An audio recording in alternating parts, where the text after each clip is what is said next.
Hello everyone. Mwiriwe. I'm so happy to meet all of you this time. Nezero no kubona namwe mwese muri aka kanya. Today we are going to read book of Matthew chapter 14. Uyu munsi turi gusoma mu gitabo cya Matayo igice cya 14 from verse 15. Duhere ku murongo wa 15. Matthew chapter 14 from verse 15. Matayo igice cya 14 umurongo wa 15. If you found it, let me read. Namwahageze reka dusome. When it was evening, his disciples came to him, saying, "This is a deserted place, and the hour is already late. Send the multitudes away, that they may go into the villages and buy themselves food." Umunsi ukuze abigishwa baramwegera bati, ahangaha ntihagira abantu, none umunsi urakuze, sizera abantu bajye mu birorero bihahira ibyo kurya. But Jesus said to them, "They do not need to go away. You give them something to eat." Yesu arabasubiza ati nta kibajyanayo muba rimwe mu bagaburira. And they said to him, "We have here only 5 loaves and 2 fish." Baramusubiza bati ntacyo dufite hano keretse imitsima 5 n'ifi ebyiri. He said, "Bring them here to me." Arababwira ati nimubinzanire hano. Then he commanded the multitudes to sit down on the grass, and he took the 5 loaves and to the fish. And looking up to heaven, he blessed and broke and gave the loaves to the disciples, and the disciples gave to the multitudes. Ategeka abantu ko bicara mu byatsi yendiye imitsima 5 n'izo fi ebyiri, arararama areba hejuru arabishimira amanyagurira imitsima ayaha abigishwa be, abigishwa bayiha abantu. So they all ate and were filled, and they took up 12 baskets full of the fragments that remained. Bararya bose barahaga bateranya ubuvungukira bw'imitsima busigaye bwuzura intonga 12. Now those who had eaten were about 5,000 men, besides women and children. Abariye bari nk'ibihumbi 5 abagore n'abana batabariwemo. What is the faith according to the most people's understanding? Ese kwizera ni iki ugende ku myumvire y'abantu benshi? You see that when people think about the men of faith, they may remember the Joseph and David and Daniel. Iyo abantu batekereza ku bantu bagize kwizera hari ubwo bagaruka kuri Yosefu ndetse na Dawidi na Danieli. I believe that you have no hesitation to call them the men of faith. Ndamenya neza kudashidikanya kubita abantu bari bafite kwizera. Now you see that Joseph, who overcame the 7 years great famine. Yosefu waciye mu nzara yamaze imyaka 7. David, who also defeated the Goliath. Dawidi nawe washoboye kunesha Goliyati. What about Daniel? Nawe se Danieli we? Even though he, fell into the den of the lions. Nubwo yajugunywe mu rwobo rw'intare. Now you see that, that he was able to survive the lions. Ariko ashoboye kurokoka izo ntare. Even though that he was together with the lions all night long. Nubwo ari kumwe n'izo ntare ijoro ryose.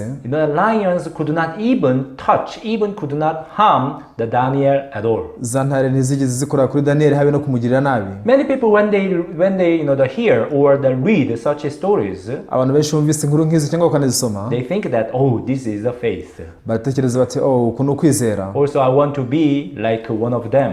Naye ndashaka kumera nk'umwe muri bo.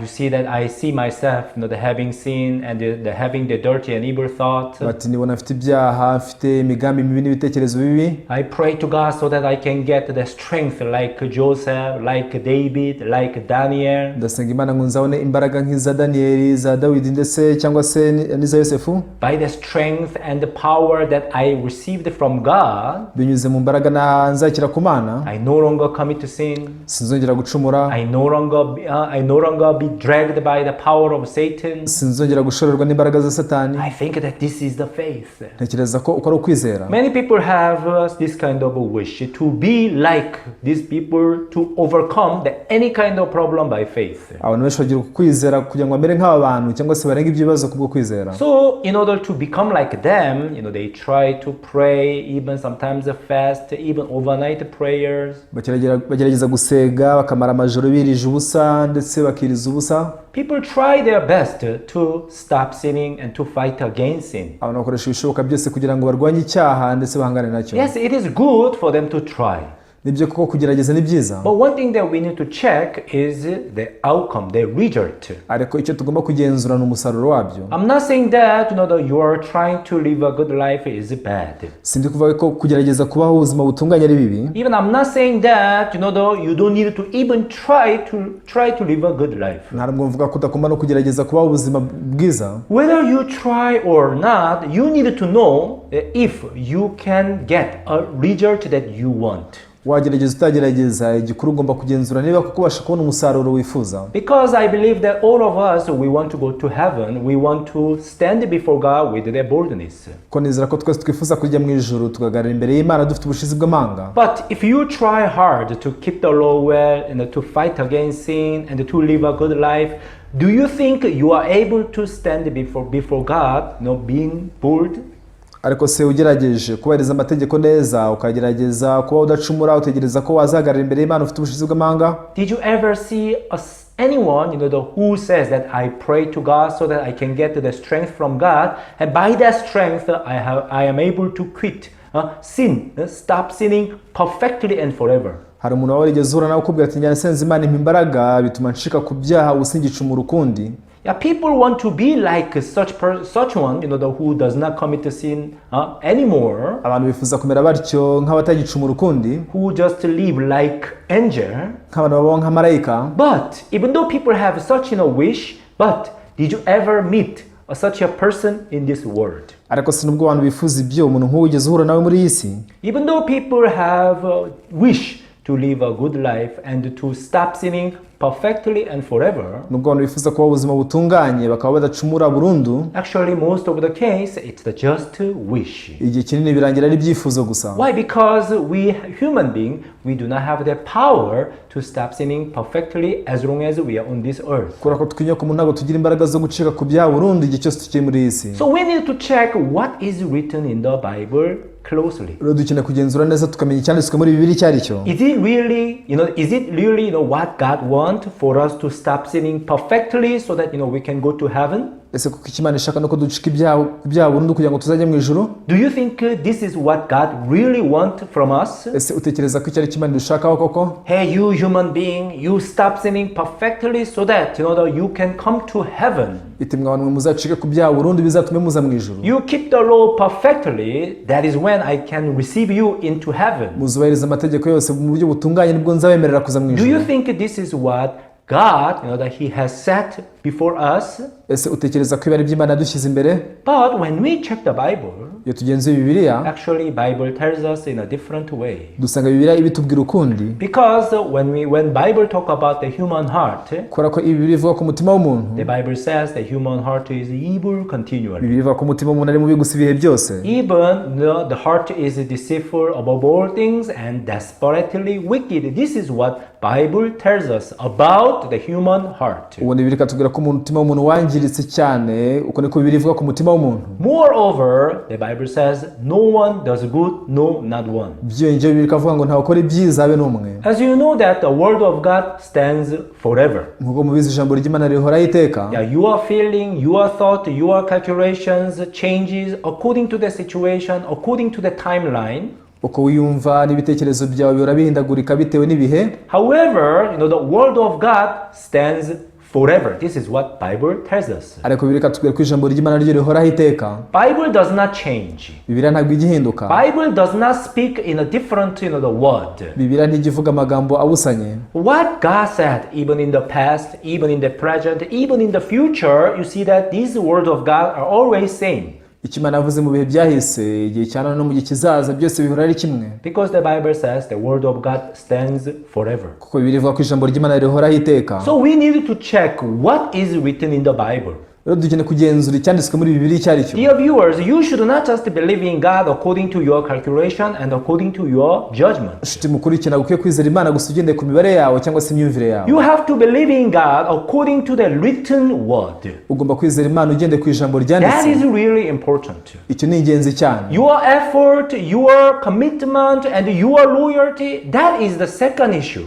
umurava wawe, umwete wawe, ibyo byose ni ibintu by'inyongera. The first issue is whether you believe in God according to the Bible or according to your feeling and according to your thought. Ikibanza ni uko wizera Imana ugendeye kuri Bibiliya cyangwa se wizera ugendeye ku myumvire yawe n'ibitekerezo byawe. When we read Romans chapter 3, iyo dusomye mu Baroma ibice 3, the Bible clearly says that no flesh will be justified by the deeds of the law. Bibiliya ivuga neza ko nta muntu n'umwe uzatsindishirizwa n'imirimo itegetswe n'amategeko. Many people try to keep the law to go to heaven. Abantu benshi bagerageza kubahiriza amategeko ngo bazajye mu ijuru. Many people believe that if I try my best to keep the law and to live a good life and to avoid sin, God will receive me. Abantu benshi bizera ko bagerageje kubahiriza amategeko yose bakirinda ibyaha ngo Imana izamwemera. However, the Bible says that no flesh will be justified by the deeds of the law. Nyamara Bibiliya ivuga neza ko nta muntu n'umwe uzatsindishirizwa n'imirimo itegetswe n'amategeko. By the works of the law, no flesh, no one can go to heaven. Kubw'imirimo itegetswe n'amategeko nta muntu n'umwe ushobora kujya mu ijuru. No one can be justified. Nta n'umwe watsindishirizwa. Which means there is no exception. There is no one. Bivuze ko nta n'umwe w'umwihariko. However, many people, they just believe in God according to their eyes, according to their judgment. Nyamara abantu benshi bizera Imana bagire ku maso yabo no guca imanza kwabo. That is why even now, there's so many people, they try to use their own effort, their own determinations, and their own works to satisfy God, to please God. Ni mpamvu n'abantu benshi bagerageza gukoresha imbaraga zabo n'ubushobozi bwabo n'ububasha bwabo kugira ngo bashimishe Imana. I have met so many people. Nahuye n'abantu benshi cyane. And even I got many chances to have the individual fellowship. Nagize n'amahirwe menshi yo kuganira n'abandi mbona nkubone. That sometimes I meet the people, who have been in different churches. Rimwe rimwe mpura n'abantu banyuze mu nsengero zitandukanye. Why? Because they want to get the truth. Kubera ko bifuza kubona ukuri. Pastor, how can I get the assurance of salvation? Batese pastor, ni gute nabona icyizere cy'agakiza? Pastor, how can I confirm that I can go to heaven? Ni gute nabona icyizere cy'uko nzajya mu ijuru? Because many times I feel that I have sin in my heart. Kuko kenshi niyumvamo ko mfite icyaha mu mutima wanjye. Yes, I pray hard. Nibyo ndasenga cyane. Even I repent for my sins. Ntihari ibyaha byanjye. Even I confess. Nkanatura. However, you see that from time to time I feel fear in my heart. Ati rimwe na rimwe numva mfite ubwoba mu mutima wanjye. I'm not sure if I can go to heaven. Sinize niba nzajya mu ijuru. If I die today, will I be able to go to heaven? Ese mfuye umunsi kuko najya mu ijuru. I am not sure. Simbyizeye. You see that many people, they live in this kind of the fear and this kind of the confusion. Abantu benshi baba mu bwoba nk'ubu ndetse n'urujijo nk'uru. Why do you think that people live in confusion? Utekereza ko ari impamvu ituma babaho mu rujijo? It is because according to their judgment, sometimes they are righteous and sometimes they are sinners. Impamvu ni ugende ku kuntu baca imanza wumva ko rimwe baba ari abanyabyaha ikindi gihe bakaba ari abakiranutsi. As a human being, sometimes you may do good, but sometimes you may do evil things. Nibyo nk'umuntu rimwe na rimwe ushobora gukora ibyiza ariko ikindi gihe ukora ibibi. So according to your eyes, according to your calculations, sometimes you are righteous, sometimes you are a sinner. Ugende ku maso yawe ndetse n'imibare yawe rimwe rimwe wumva ko uri umunyabyaha ikindi gihe ukumva ko uri umukiranutsi. The reason why you feel like the confusion or you feel that the insecurity, it is because you have never confirmed your salvation based on the Bible. Impamvu wumva uri mu rujijo nta mutekano nuko agakiza kawe utigeze ubona icyemezo cyako binyuze muri Bibiliya. There is only way that you can get the confirmation of your salvation, assurance of salvation. Hari uburyo bumwe ushobora kubona icyemezo ndakuka cyo ufite agakiza. That is through the Bible. Ni igihe biba binyuze muri Bibiliya. Because when you get the confirmation through the Bible, imaze kwemeza ibyo binyuze muri Bibiliya. If you get the assurance from this written word, ubonye icyo cyizere cyangwa se icyo cyemezo binyuze mu ijambo ryanditse, even that is what can convince God. Icyo nacyo gishobora kwemeza Imana. Nothing else. Nta kindi uretse icyo. God cannot be convinced by your good explanation. Imana ntishobora kwemezwa n'ubusobanuro bwawe bwiza. God cannot be convinced by your good word. Imana ntishobora kwemezwa n'amagambo yawe meza. God is only convinced by the word of God. Because this is the proof. Imana yemezwa n'ijambo ryayo gusa akora ko iki nicyo gihamya. When you stand before God with only the blood of Jesus. Mu gihe uhagaze imbere y'Imana witwaje amaraso ya Yesu gusa. Only the works of Jesus. Imirimo ya Yesu yonyine.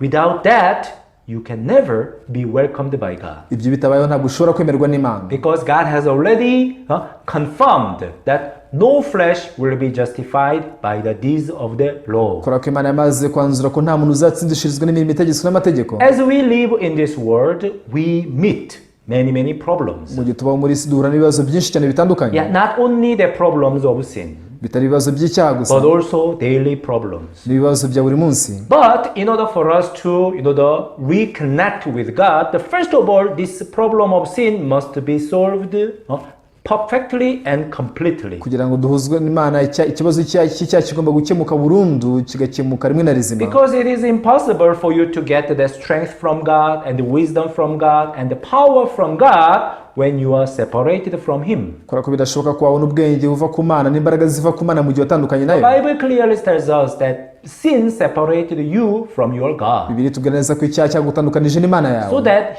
God will not hear. bituma Imana itakumva. God cannot hear you when you are separated from God because of sin. Imana ntishobora kukumva kuko watandukanijwe n'Imana n'icyaha. No matter how hard you pray, uko wasenga cyane kose, if you have sin in your heart, mu gihe ufite icyaha mu mutima I'm wawe, sorry to say this, that God cannot hear your prayer. umbabare ko ikubwira ko Imana ntabwo yakumva amasengesho yawe. Many people believe that, even though I have sin in my heart, if I pray for the forgiveness of sin, God will not hear my prayer and He will forgive me, but that is not biblical. Abantu benshi bagiye bibwira bati nubwo ufite ibyaha mu mutima wanjye ariko ninsenga Imana izanyumva hanyuma imbabarire, ariko ibyo ntibiri muri Bibiliya. Because God said that I will not hear the sinners. Kuko Imana yavuze neza ko itazumva abanyabyaha. You see that when people pray for the forgiveness of sin, they pray in the position of a sinner. Iyo abantu bari gusengera basaba imbabazi ibyaha byabo basenga ari abanyabyaha. Because if they did not have sin, they would not need to repent. kubera ko badafite ibyaha ntibakenera no kwihana. Dear viewers, this point is very much crucial and important. Inshuti bakundwa, rero iyi ngingo ni ingenzi cyane. So how can we get the solution and the perfect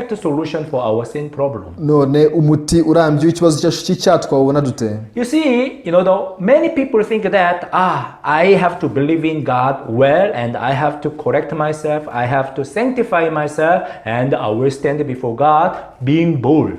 Abantu bagiye bibwira bati ngomba kuziyeza nkitunganya neza nkazagarira imbere y'Imana afishize amanga. Unfortunately, so many people believe in God in this way. Ikintu kibaje nuko abantu benshi bizera Imana batyo. People are busy to sanctify themselves. Abantu baba bahugijwe no kwiyeza. People are busy to fight against sin by themselves. Abantu bahugijwe no kurwana n'ibyaha ku bwabo. Do you think that is the faith?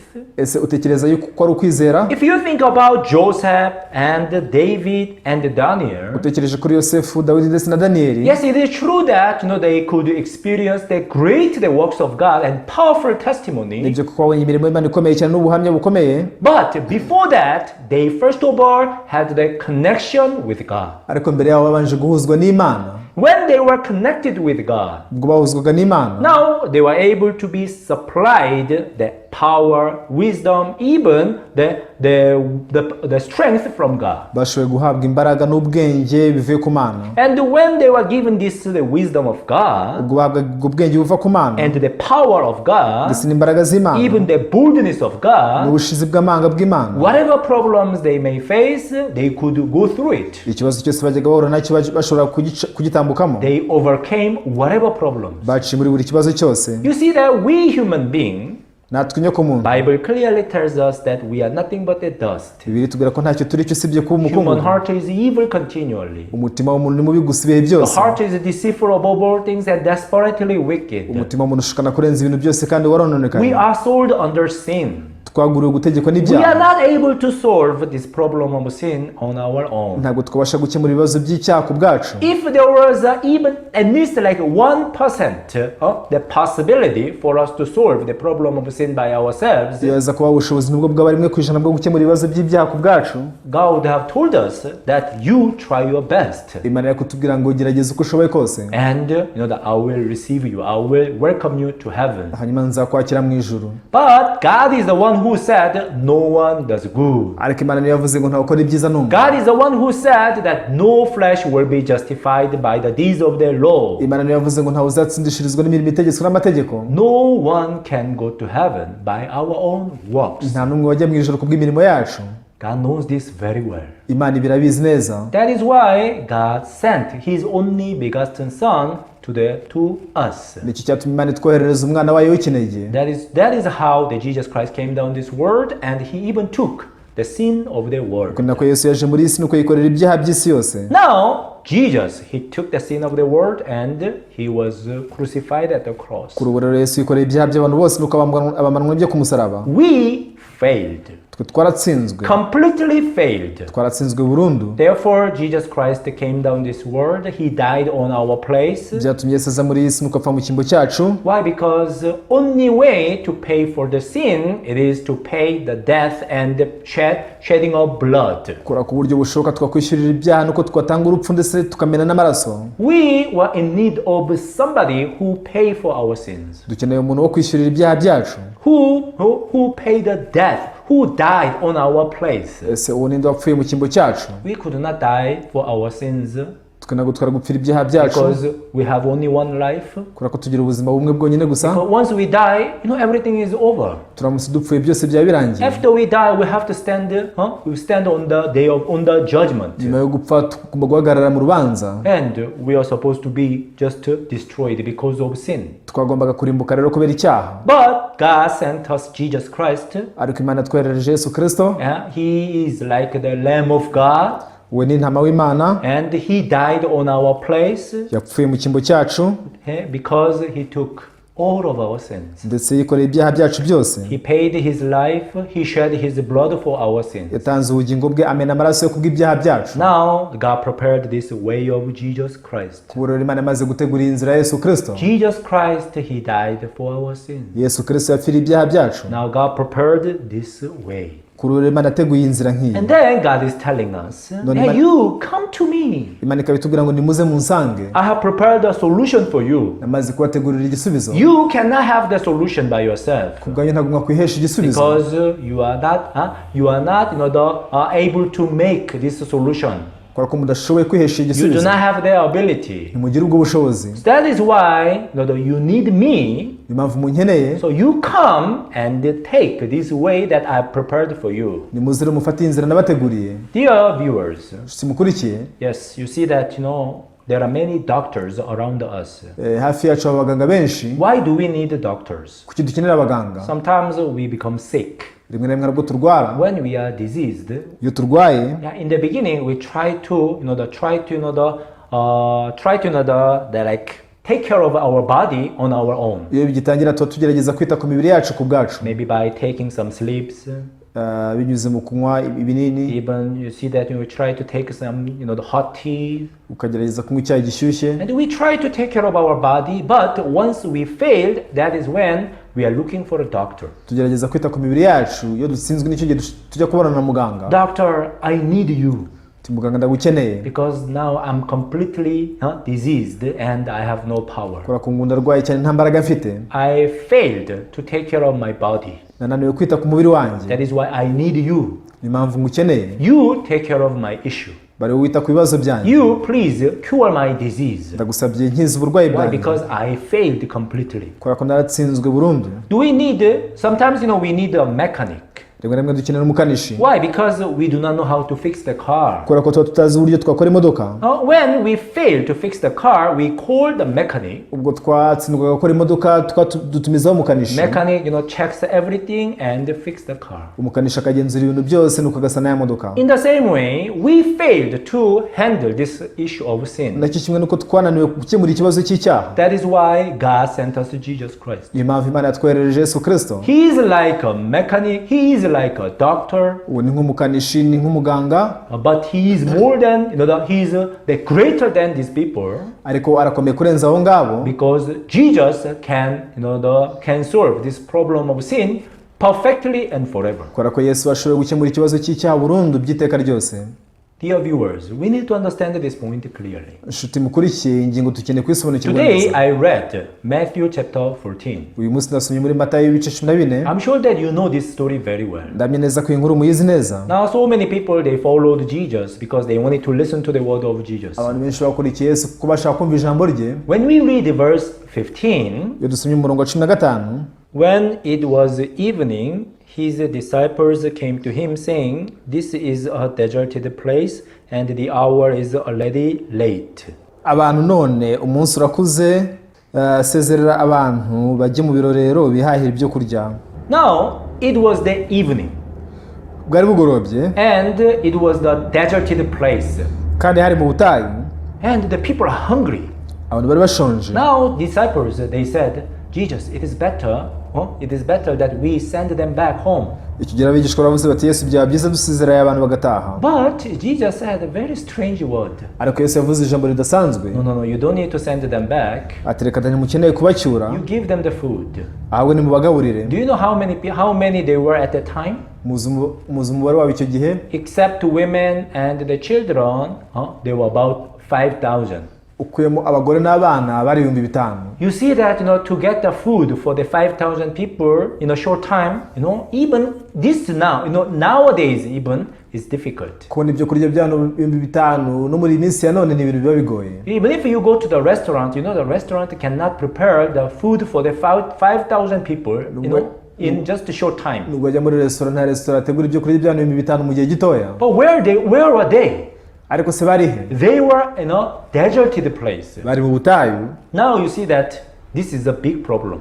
Iki cyari ikibazo gikomeye cyane. This is the problem that the disciples could not solve by themselves. Iki cyari ikibazo abigishwa batashoboraga kwikemurira ku bwabo. But very funny thing is, many people, when they hear such the voice from Jesus, they try to solve this problem by themselves. Gusa igitangaje no kubwa numvaga iryo jwi rya Yesu bagerageje gukemura icyo kibazo ku bwabo. For example, the Bible says that be holy for I am holy. Urugero Bibiliya avuga ngo nimube abera nkuko na so mu ijuru yera. You shall be perfect as your Father in heaven is perfect. Namwe mwe mutunganye nkuko so mu ijuru atunganye. You know what people are doing nowadays? Muzi icyo bakora muri iyi minsi? The Bible says I have to be holy. Bati dore Bibiliya avuga ngo ngomba kuwera. The Bible says that I have to be perfect. Bibiliya avuga ngo ngomba gutungana. Okay, let me try my best to be holy, to be also the perfect. Reka ngerageze kuwera, ngerageze gutungana. People sanctify themselves each and every moment. Abantu barabiyeza buri gihe cyose. But the more they try to be perfect, to try to be holy, the more they fail. Ariko bagerageza kuba intungane, uko bagerageza kuba abera niko barushaho gutsindwa. People think that this is the faith. Abantu baribwira ngo ibyo no kwizera. If I try my best to be holy, to be perfect, ngerageje ko nshoboye nkabwera nkabutunganye. If I reached being perfect, being holy, ningera ku kigero cyo kubutunganya cyangwa se kubwera. If I live like angel, nimba nka marayika. Yes, this is the faith. Uko no kwizera. Even many people pray to God in that way, right? Abantu benshi banasenga Imana batyo sibyo. God, you please give me the power so that I may not sin anymore. Ati Imana ndagusabye imbaraga ntazongera gucumura ukundi. God, I want to stop sinning perfectly so that I can live as an exemplary person of the Christians. Imana ndashaka gucika ku byaha kugira ngo nzabe nk'umuntu w'icyitegererezo mu Kristo. So many people they pray in this way. Abantu benshi basenga batyo. But ariko what is happening in their lives? Ikibaho mu buzima bwabo. Do you think these people they get the strength so that they may not sin anymore? Ese utekereza ko babona imbaraga zituma batongera gucumura ukundi? No. Oya. Even if they pray 10 years, 20, even 30, 40 years, nubwo basenga imyaka 20, 30 ndetse na 40, they still have the evil thought, they still do the evil actions. Bakomeza kugira imigambi mibi, bakomeza kugira ibitekerezo bibi. People still have condemnation. Abantu bakomeza kwicira iteka. People still lie. Abantu bakomeza kubeshya. People still have the lust. People still have the hatred. Abantu bakomeza kugira irari ndetse n'urwango. Why?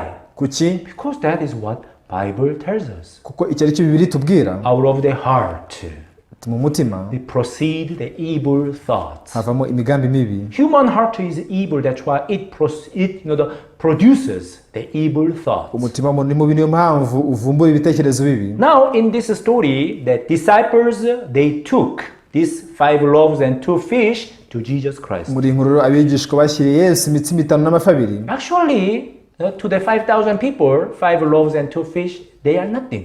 Ubusanzwe rero ku bantu 5,000 imitsima 5 n'amafi 2 ntacyo biba bivuze. But now the disciples they did not try to do something by themselves. Ariko abigishwa ntacyo bagerageje kwikorera ku bwabo. They took what they had to Jesus Christ. Icyo rero gifite bagishyiriye Yesu Kristo. Jesus, this is what we have, but I don't think it is big enough. But Yesu dore iki nicyo dufite ariko sinibaza ko gihagije. But they took it to the Jesus Christ. Ariko bagishyiriye Yesu Kristo. And what happened? Byagenze bite? From that moment, Jesus began to work. Kuva ubwo Yesu yatangiye gukora. So as soon as the disciples they took these 5 loaves and 2 fish to Jesus, from that moment Jesus began to work. Abigishwa bakimara gushyira Yesu ya mitsima 5 n'amafi 2 ako kanya Yesu atangira gukora. That is the faith. Uko niko kwizera. To take whatever things to Jesus. Gushyira Yesu icyo ari cyo cyose.